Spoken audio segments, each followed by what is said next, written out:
सम्माननीय सभामुख महोदय, कोरोना संक्रमणको प्रभावले विश्व अर्थतन्त्र करिब 3% खुम्चने अनुमान अन्तर्राष्ट्रिय मुद्रा कोषले गरेको छ। धनी मुलुकको वृद्धि दर 6% ऋणात्मक हुँदै गर्दा चीन बाहेकको विकासशील देशको पनि करिब 2.2% वृद्धि दर घट्ने अनुमान गरिएको छ। बितेको 90 वर्षमा करिब विश्व अर्थतन्त्रलाई एकैपटक प्रभावित गरेको यो पहिलो पटक हो। अझ यो प्रक्षेपण त अहिले प्रारम्भिक तथ्याङ्कहरूमा आधारित छ। यो भाइरस यसरी नयाँ ढङ्गले प्रकट भइरहेको छ, वैज्ञानिकहरूले यसरी झुकाइरहेको छ, यो कसरी अगाडि बढ्छ, यसको पटाक्षेप कसरी हुन्छ भन्ने कुराको बारेमा कसैले पनि ठोक्का गर्न सक्दैन। हामीले वुहानको बारेमा एउटा कुरा गर्यो 2 दिन अगाडि, आज नयाँ सिनेरियो देखिएको छ। सिङ्गापुरलाई सफल मोडल भन्यो, सिङ्गापुर आज आफै आक्रान्त भएको छ। स्विडिश मोडलको त्यत्रो चर्चा भयो, तर एउटा जनस्वास्थ्य विज्ञको गलत सल्लाह प्रधानमन्त्रीले मान्दै गर्दा आज स्विडेन पश्चाताप गरिरहेको छ। जे भए तापनि अनुमान लगाउन नसकिने अवस्थामा थुप्रै देशहरू छन्, हामी पनि छौँ। अर्थमन्त्रीले 2 दिन अगाडि प्रस्तुत गर्नुभएकोमा बडो गौरवका साथमा सरकारको कामले गर्दा सङ्क्रमितको सङ्ख्या न्यून छ भनेर प्रस्तुत गरियो। आज वात्य 57-58 जना बढ्यो। नेपालमा पनि यसको अनुमान लगाउन नसकिने अवस्था छ। तर यति कुरा भन्न सकिन्छ, यसले अर्थतन्त्र वा संसारभरिको अर्थतन्त्रलाई प्रभावित गरेको जस्तो नेपाललाई पनि प्रभावित गरेको छ। एसियाली विकास ब्याङ्कले प्रक्षेपण गरेको 9 दिन पछाडि अन्तर्राष्ट्रिय मुद्रा कोषले नेपालको अर्थतन्त्रको साइज कस्तो हुन्छ भनेर गरेको त्यो प्रक्षेपणमा आनको तान फरक छ। यस्तोमा हामी बजेटको सिद्धान्त र प्राथमिकतामा छलफल गर्दैछौँ। बजेट भनेको आएर गएको अनुमान हो। यो आएर गएको अनुमान गर्नलाई निर्देशित गर्ने डकुमेन्टमा हामी छलफल गर्दै गर्दा मान्य अर्थमन्त्रीजी र अर्थ मन्त्रालयका हाकिम साहबहरूले यो बेलामा संसारको अर्थतन्त्रलाई कसरी प्रभावित गरिरहेको छ भन्ने बारेमा के अनुमान लगाउनु भएको रहेछ, कसरी सोच्नु भएको रहेछ भन्ने कुरा यो डकुमेन्ट पढेर हामीले थाहा पाउनुपर्ने हो कि होइन। यो डकुमेन्टमा कहीँ छ पृष्ठ नम्बर 2 को 4 नम्बरमा एउटा निबन्ध लेखिएको जस्तो वाक्य बाहेक कहीँ पनि यसको बारेमा उल्लेख पनि गरिएको छैन। कि त मान्य मिनेन्द्र रिजालले भन्नुभएको जस्तो अहिले सीमित बजेट ल्याएर हामीले भोलि धारा 121 को आधारमा पूरक अनुमान ल्याउँछौँ किनकि हामी अहिले अनुमान गर्न सक्दैनौँ भनेर भन्नु पर्यो। होइन भने हामीले केही भन्नुपर्ने होला, किन नभनिएको? नआएर होइन, विद्वान अर्थमन्त्रीजी हुनुहुन्छ, यो कित्ताले सबैभन्दा बढी जानेको बुझेको भनेर विश्वास गरेको अर्थमन्त्री हुनुहुन्छ, नआएर होइन, भन्न नचाहेर। किनकि सांसदहरूलाई केही पनि थाहा छैन, धारा पानी ढलका बारेमा कुराकानी गर्ने हुन्, यसका बारेमा लेखेर खास अर्थ छैन भनेर जानिकन हेपेर नल्याइएको। कोरोनाको यो सङ्क्रमण आइसके पछाडि अमेरिकाले केयर भन्ने एउटा छुट्टै अध्यादेश कानुन लिएर आयो, फ्रान्सले, जर्मनी सबैले प्याकेज लिएर आयो। तर गएको 18, 20 दिन, 25 दिन, 1 महिनामा हेरौँ त हामीले मान्य अर्थमन्त्रीजीले सार्वजनिक कार्यक्रममा बोल्नुभएको कुराले कसलाई उत्साहित बनाएको छ, मानिसलाई निराश बनाएको छ, मन्त्रीजी मानिसलाई आतङ्कित बनाएको छ। कम्तीमा हाम्रो बजेटले एउटा भरोसा जगौला कि भन्ने आशा गरिरहँदाखेरि यो डकुमेन्ट हेर्दै गर्दा हामीले त्यो भन्ने ठाउँ पाउँदैनौँ। सम्माननीय सभामुख महोदय, कोरोना नभएको भए यो बेलामा छलफल गर्दै गर्दा पनि हामी हाम्रो अर्थतन्त्रका बारेमा धेरै उत्साहित भएर छलफल गर्ने अवस्थामा रहने थिएनौँ भन्ने कुरा फागुनका तथ्याङ्कले हामीलाई बताउँछ। हामीले हिजो के गरेनौँ जुन कुरा यो पटक हामीहरू गर्न जाँदैछौँ, कुनको क्रमभङ्ग हामी गर्दैछौँ, कहाँ हामी नवीनता ल्याउँदैछौँ, कहाँ हामी कुन कार्यक्रमलाई हामी निरन्तरता दिँदैछौँ, कुन सिद्धान्तमा टेकेर, यसका बारेमा केही चर्चा गरिएको छ? केही पनि चर्चा गरिएको छैन। पृष्ठ 7 को 16 र 17 मा गएर भनिएको छ, म जे पहिला भनिएको करको दर होइन दायरा बढाएर म मेरो आम्दानी बढाउँछु। यो वर्ष तपाईँ कहाँनिरको कसरी करको हामी कहाँ गएर दायरा बढाउने, खर्च घटाउने बारेमा यस्तो मौका आउँदै गर्दा पनि एउटा ठोस साहस गरेर यो पटक म सार्वजनिक खर्च पुनरावलोकन आयोगले भनेको त्यसका सिफारिसहरू कार्यान्वयन गरेर म देखाइदिन्छु। म यो पटक 100औं ठाउँका ती फिजुल खर्चहरू कटौती गर्छु भन्ने साहस पाएको बेलामा पनि सरकारले भन्ने आँट गर्न सकेन। करिब 6 लाख मानिसहरू फर्कँदैछन्। ती मानिसहरूको बारेमा सरकारलाई धेरै चिन्ता छैन भन्ने कुराको लागि अहिले सिमानामा गएर हामी हेर्न गए हुन्छ, बाहिर खाडीमा रहेका मानिसहरूको बारेमा प्रधानमन्त्रीले भन्नुभएको अभिव्यक्ति सुने हुन्छ। 4 लाख मान्छे यो पटक जाँदैनन्। 10 लाख मान्छेको सबैभन्दा पहिला खल्ती प्रभावित हुन्छ। खल्ती प्रभावित हुँदै गर्दा खुत्रुके प्रभावित हुन्छ। खुत्रुकेबाट मात्रै प्रभाव सीमित रहँदैन, ढुकुटी यसले प्रभावित गर्छ। किनकि हाम्रो इकोनोमीको सबै कुरा त्यहीँबाट सुरु हुन्छ। मागको, आपूर्तिको, वस्तुको, सेवाको, मुद्राको सबै कुरा त्यहीँबाट सञ्चालित प्रभावित हुँदै गर्दाखेरि यो हामी करिब 10 लाख मान्छेलाई हामी कहाँ लान्छौँ? अब त्यसका निम्ति मसँग समय भएन, पृष्ठ 11 हामी हेर्न सक्छौँ। हामीले भनेको कुरा हेरौँ। मानव कि योभन्दा पहिला ती सबै मानिसहरू एग्रिकल्चरमा काम गर्नका निम्ति इच्छा नभएर गएका हुन्। मानव कि योभन्दा पहिला तिनलाई साना उद्यम चलाउने उत्प्रेरणा थिएन, हामी त्यति भनिरहेका छौँ। हाम्रो गाउँमा मानिसहरू फर्केर गएका छन्, मन्त्रीजी गाउँमा गएका मानिसहरू बस्छन्, तर कृषिसँग मात्र जोडेर हेर्नु हुँदैन, उनको एजुकेसन र हेल्थलाई जोडेर हेर्नुपर्छ। मान्य मन्त्रीजीहरूले कति धेरै मान्य मन्त्रीजीहरूले यहाँ आएर मैले भनेको सुनिरहेको छु कि हामीले स्वास्थ्यमा यो लगानी बढाउँ, स्वास्थ्यमा यो लगानी बढाउँ। गएको वर्ष करिब 5% मात्रै, 5 भन्दा पनि कम बजेट विनियोजन भयो। तपाईहरुको प्रत्येकको गाउँपालिका नगरपालिकामा तलदेखि माथिसम्म 4300वटा स्वास्थ्य संस्था, टिचिङ अस्पतालदेखि तपाईको गाउँको वार्डसम्म कस्तो बनाउने, कति बेडको बनाउने, कतिजना चिकित्सक राख्ने भन्ने बारेमा सबै अध्ययन भएर 74 सालदेखि स्वास्थ्य मन्त्रालयमा थन्किएर बसेको छ। यहाँ मात्र करिब यो वर्ष 10 अरब रुपैयाँ खर्च गर्न सकिने योजना बनाएर राखिएको छ। 5 अरब रुपैयाँ मात्रै सरकारले खर्च गर्यो भने 50 अरब रुपैयाँको उपकरण लिएर आएर इन्स्टलमेन्टमा प्रत्येक वर्ष केनियाले गरेको जस्तो 5 अरब तिरेर मात्रै यही वर्ष स्वास्थ्यमा ठुलो डिपार्चर गर्न सकिने गरिकन सबै कुरा नेपाल सरकारले तयार गरेर राखेको कुरा 3 वर्षदेखि यो डकुमेन्ट थन्किएको छ। यसलाई पल्टाएर हेरेको छ स्वास्थ्य मन्त्रालयले, यसलाई पल्टाएर एकचोटि मागेको छ अर्थ मन्त्रालयले। अनि यो वर्ष हामी कहाँ के गर्दैछौँ जसको कारणले गर्दा हाम्रो यो पटक परिवर्तन हुँदैछ। के मौकाहरू आएको छ, डिजिटलाइजेसनको मौका आएको छ, नयाँ नवप्रवर्धनको मौका आएको छ। मान्य उद्योग मन्त्री यहाँ आउनुहुन्छ, राष्ट्रिय योजना आयोगले हिजो मात्र गरेको निर्णय हामीले हेरौँ त। हामीले च्यालेन्ज फन्ड भनेर जुन च्यालेन्ज फन्ड यहाँबाट बनायौँ त्यो च्यालेन्ज फन्डलाई लिएर गएर हामी ग्रान्टमा मार्दैछौँ। अब यहाँबाट हामी नवप्रवर्तन गराउँछौँ। उद्योगमा अहिले पनि हामीले भन्ने आँट गरेनौँ। कुनै बेला 12% 13% योगदान भएको उद्योग अहिले 5%मा झरेको छ। हामीले कहिले दोष केलाई दियौँ? 49 सालमा गएर भ्रिकुटी कागज कारखाना हामीले केलाई भन्यौँ? भ्रिकुटी कागज कारखाना बेच्यो। यो त्यसकारणले गर्दा उदयपुर सिमेन्ट बेच्यो। मान्य सभामुख सम्माननीय सभामुख महोदय, यो सरकारलाई आँट छ। त्यसैदेखि सरकारले उद्योग चलाउँछु भन्नुहोस्। हिजो उद्योगको निजीकरण गरिएको कारणले गर्दा नेपालको औद्योगिकरण खत्तम भएको भनेर भन्ने हो भने कि सरकारले आँट गरोस् न त उद्योग खोल्ने। हामी जहिले पनि त्यसलाई लुकायौँ। हामीले भनेनौँ के कारणले गर्दा नेपालमा औद्योगिकरण हुन सकेन भन्ने कुरामा छिर्ने आँट गरेनौँ। यो पटक मौका आयो। सम्माननीय सभामुख महोदय, म टुङ्ग्याउने बेला यति मात्र भन्न चाहन्छु, एउटा सङ्कल्प हामीले खोजेको, एउटा साहस हामीले खोजेको, एउटा सृजनात्मकता हामीले खोजेको यो अहिलेको यो प्रतिकूलताको बिचमा। तर सङ्केतहरू त्यतातिर त्यसले हामीलाई देखाइरहेका छैनन्। यसले हामीलाई थप निराश बनाउने एउटा सङ्केत बजेटको यो प्रारम्भिक डकुमेन्टले गरोस्। बजेट आउँदै गर्दा यो बदलियोस्, यही शुभकामना व्यक्त गर्न चाहन्छु। धन्यवाद। जय नेपाल। सम्मान्य सभामुख महोदय, माननीय अर्थमन्त्रीद्वारा सङ्घीय संसदमा प्रस्तुत विनियोजन विधेयक 2077 का सिद्धान्त र प्राथमिकतामाथिको धारणा प्रस्तुत गर्ने सन्दर्भमा सर्वप्रथम कोरोना महामारीको कारण सिर्जित आर्थिक तथा जनजीवनमा पर्ने प्रभावका चुनौतीहरूको सामना गर्दै देशलाई सुरक्षित राख्नेतर्फ केन्द्रित हुनुपर्नेमा कसैको दुईमत हुन सक्दैन भन्ने कुरामा जोड दिन चाहन्छु। यो देशको साझा चुनौती हो, तर यो चुनौतीको सामना गर्ने सन्दर्भमा हाम्रो अगाडि प्रस्तुत मुख्य चुनौतीहरूलाई प्राथमिकीकरण गर्नु अत्यन्त आवश्यक छ। यी सिद्धान्त र नीतिहरू यिनै चुनौतीमा केन्द्रित भएर बजेटमा प्रतिबिम्बित हुनुपर्छ भन्ने मेरो धारणा छ।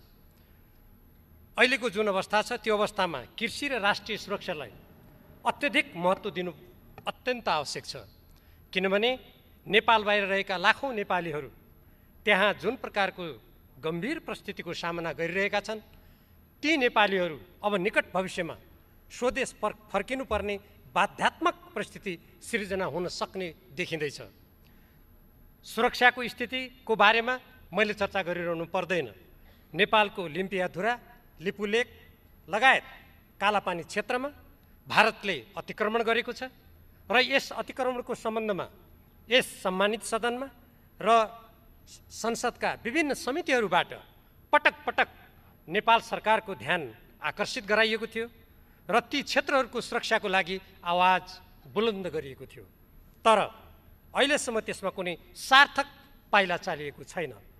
देश सुरक्षित नभई, जनता सुरक्षित नभई त्यहाँका कुनै पनि विकास गतिविधिहरू सार्थक रूपमा अगाडि बढ्न सक्दैनन्।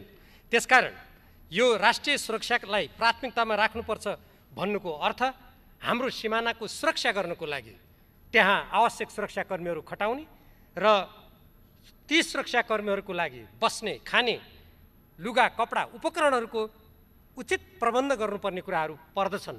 तर हामी सुनिरहेका छौँ अहिले सिमानामा कोरोनाको सङ्क्रमणलाई रोक्नको लागि, भारतबाट आउने मानिसहरूको आवागमनलाई नियन्त्रण गर्नको लागि खटाइएका सुरक्षाकर्मीहरू समेत बिचल्लीमा हुने स्थिति भइरहेको कुरा हामी दिनदिनै छापाहरूमा पढ्छौँ, टेलिभिजनमा हेर्छौँ।